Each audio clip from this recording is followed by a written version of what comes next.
Boa noite. Iniciamos o nosso momento de Evangelho, prece e radiação do Centro Espírita Cearense, rogando a Deus nos ilumine a prática do Evangelho vivo, inspirado pela certeza da vida espiritual e da justiça de Deus, evidenciada pela reencarnação. Que nossas palavras se reflitam em nossos atos.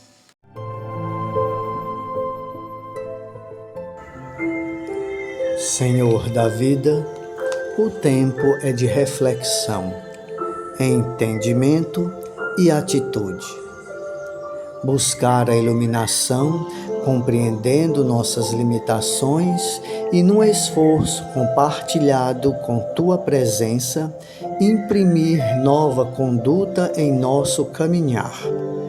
Saber que não estamos sós e enxergar o horizonte de fortaleza que nos é ofertado em realidade espiritual. Educa e conforta-nos o espírito, ainda debilitado na fé. Nós vos agradecemos, Mestre Maior, por este encontro de harmonia e esclarecimento. E humildemente vos pedimos que permita aos vossos missionários siderais o amparo fraterno a nos guiar os passos no caminho da ascensão evolutiva. Conscientes somos do muito que já foi ofertado à humanidade e que o tempo agora é de trabalhar com mãos operosas, já que nos disseste que aquele a quem mais foi dado, mais será cobrado, e que dar-se-á muito mais àquele que já muito tem. São conceitos que exigem esforço de compreensão para nós, que vivemos impressionados com a realidade material, mas que tornam-se acessíveis de entendimento quando observada sua tez espiritual. Consciência e humildade, perseverança e fé, para todos aqueles que, esperançosos, vencem o primeiro passo e continuam em frente, respeitando sua individualidade, mas também dispostos à modificação. Iluminai, Senhor, as mentes que detêm o comando dos governos. Iluminai os que guiam através das religiões e filosofias. Iluminai as massas de trabalhadores em atividade e dos que vivenciam alguma impossibilidade de ação. Iluminai a nova geração que herdará a terra, tão maculada por todos nós. Imprimi, Senhor, um novo sopro de vida na psicosfera planetária, reanimando a mente desta humanidade, qual bálsamo salutar a imprimir nova conduta mais saudável, mais responsável. Iluminai, Senhor, para que tenhamos consciência que estamos aqui em missão, com responsabilidades e deveres a cumprir.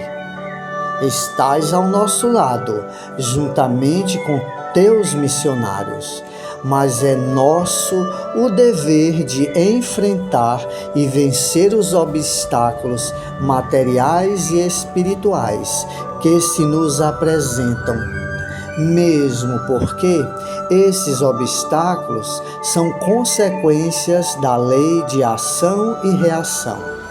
Assim seja. Leitura do capítulo 4 do Evangelho segundo o Espiritismo. Ninguém poderá ver o reino de Deus se não nascer de novo. Itens 5 e 6. Ora, entre os fariseus havia um homem chamado Nicodemos, senador dos judeus, que veio à noite ter com Jesus e lhe disse: Mestre, Sabemos que vieste da parte de Deus para nos instruir como um doutor, porquanto ninguém poderia fazer os milagres que fazes, se Deus não estivesse com ele. Jesus lhe respondeu: em verdade, digo-te, ninguém poderá ver o reino de Deus se não nascer de novo. Disse-lhe Nicodemos: como pode nascer um homem já velho? Pode tornar a entrar no ventre de sua mãe para nascer segunda vez? Retorquiu-lhe Jesus: em verdade, digo-te, se um homem não renasce da água e do Espírito, não pode entrar no reino de Deus. O que é nascido da carne é carne, e o que é nascido do Espírito é Espírito. Não te admires de que eu te haja dito ser preciso que nasças de novo. O Espírito sopra onde quer e ouves a sua voz, mas não sabes de onde vem ele nem para onde vai. O mesmo se dá com todo homem que é nascido do Espírito. Respondeu-lhe Nicodemos: como pode isso fazer-se? Jesus lhe observou: pois que és mestre em Israel e ignora estas coisas? Digo-te em verdade, que não dizemos senão o que sabemos, e que não damos testemunho senão do que temos visto. Entretanto, não aceitas o nosso testemunho. Mas se não me credes quando vos falo das coisas da terra, como me crereis quando vos fale das coisas do céu? São João, de 3, 1 a 12. A ideia de que João Batista era Elias e de que os profetas podiam reviver na terra se nos depara em muitas passagens dos evangelhos, notadamente nas acima reproduzidas. Se fosse errônea essa crença, Jesus não houvera deixado de a combater, como combateu tantas outras. Longe disso, ele a sanciona com toda a sua autoridade e a põe por princípio e como condição necessária, quando diz: ninguém pode ver o reino de Deus se não nascer de novo. E insiste acrescentando: não te admires de que eu te haja dito ser preciso nasças de novo. O texto nos fala do diálogo de Jesus com Nicodemos.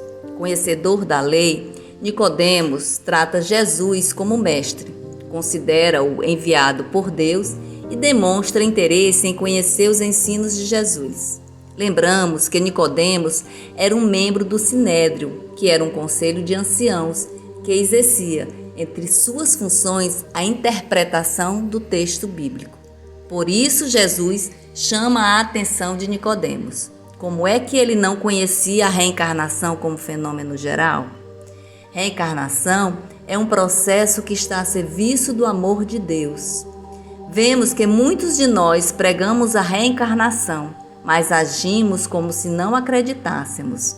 Vivemos como se tivéssemos apenas esta vida, com apegos imediatistas. Afirmamos acreditar na reencarnação, mas na hora de educarmos os nossos filhos, agimos como se tivéssemos uma única vida. Na hora em que estamos diante de uma dificuldade, de uma doença, de um conflito familiar, nos comportamos como se a vida atual fosse a única. Se acreditamos na vida espiritual, é uma boa razão para ajudar na evolução das pessoas. Já quando acreditamos na reencarnação, existe a obrigação moral de nos comprometermos com a evolução do outro. Amar ao próximo é ajudá-lo a evoluir, mesmo quando isto não é tão confortável para nós ou para eles. Toda ação deve começar por nós mesmos. E fica a reflexão: como estamos agindo? Estamos sentindo e vivenciando a crença da reencarnação em nossas vidas? Ou apenas falando sobre o fenômeno da reencarnação e nos conduzindo como vivenciadores de uma única existência?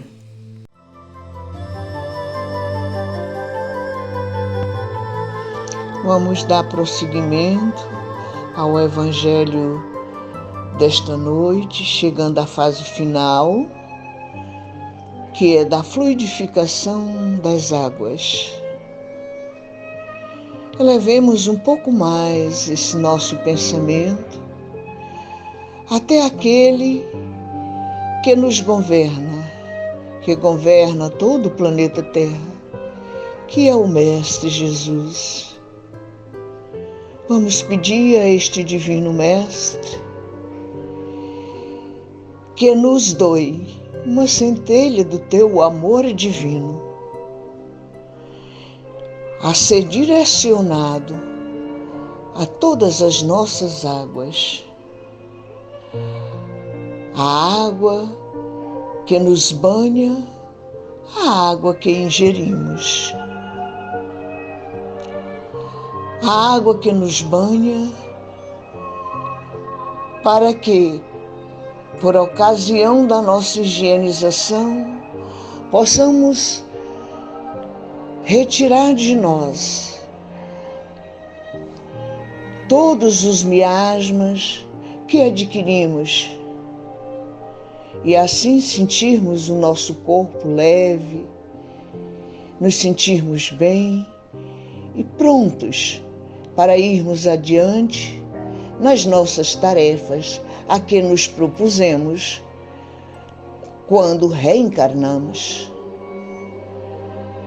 Da mesma forma, pedimos ao Divino Mestre que a água que vamos ingerir possa se tornar medicamentosa,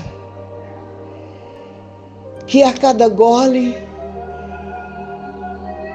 que tomamos seja uma medicação que cada um está necessitando, diferenciada porque diferentes somos, mas que esta água possa passar por todo o nosso organismo, porque ela vai penetrar no nosso sangue e vai nos beneficiar, porque está energetizada